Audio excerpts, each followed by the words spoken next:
Thank you, Mr. Chairman, Mr. Jarvis, and our witnesses.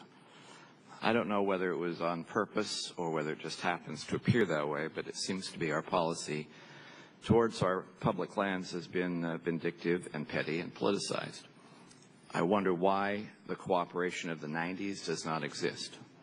But what is very clear is that there is a better way. What we have seen are that the states are willing to step up and help people when Washington fails, not just when Congress fails, but when the agencies fail at the same time. I'm very proud that when your department ordered the the federal lands that are administered and run by the state of Wisconsin to close down, the governor basically said no, that he would run those regardless. I'm proud of the governors in Arizona and Utah and South Dakota and Colorado who have stepped up to pay to have those parks functioning. What we have simply found is that when the states and local governments are involved in the management of our public lands, it is a better process. If you look in the state of Utah, the Sand Flats, which is a wonderful recreation area, this time BLM property, that the BLM could not manage, didn't have the resources to manage, nor the desire. And when a near riot broke out one time in the recreation area, they decided to work with the county to come up with a county-managed plan, which is now a wonderful recreation area that not only provides opportunities for people to recreate, but is done without a cost to the taxpayer at the same time. The Coral Pink Sand Dunes in southern Utah is land that has been given back to the state of Utah, even though there is some federal land there, and is managed as one newspaper reported, one of the 10 wonders and unheralded parks in the nation. It's a great opportunity, simply because local government was given the opportunity to be involved in the management process.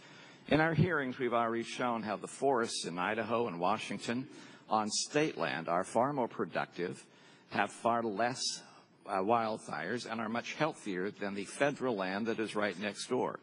The same thing happens on Park Service land and BLM land.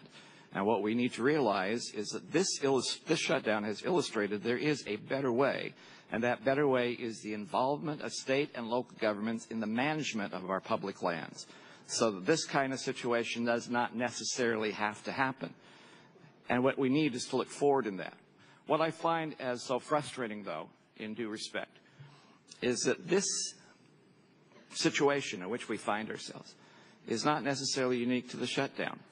This has been happening for those of us who live in the Intermountain West for years.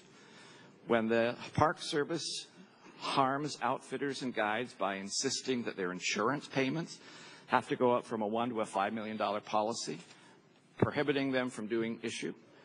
When a park in Washington bans an annual church picnic and concert for veterans because the noise that would be established would be too loud for the cultural and historic aspects of the rest of the park. When Park Service personnel says a murder victim in Nevada cannot be found, and the family wants to hire somebody to go in and look, and it takes them 15 months to raise the money to pay for the special use permit, and then when they go in, they find that body within 2 hours after the Park Service said it was impossible.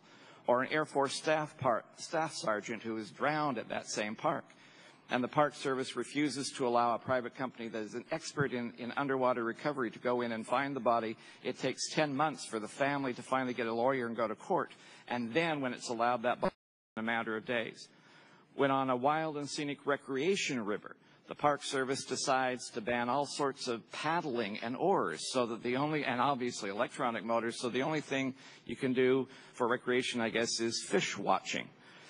When the Park Service writes a statement about the Keystone Pipeline being an endanger to its park land, and the closest land is 30 miles away, what we have found is there is a pattern, not just in this shutdown, but a pattern that has recurred year after year and has been exacerbated in the last few. And I find that disgusting and disheartening, to say the least. There is a better way. The states have stood up and shown that they can be better managers of the land, and if we really want to have a long-range policy for public lands in the future, we have to incorporate cooperation with states and local government and allow them to have a greater say in the management of our public lands. Federalism is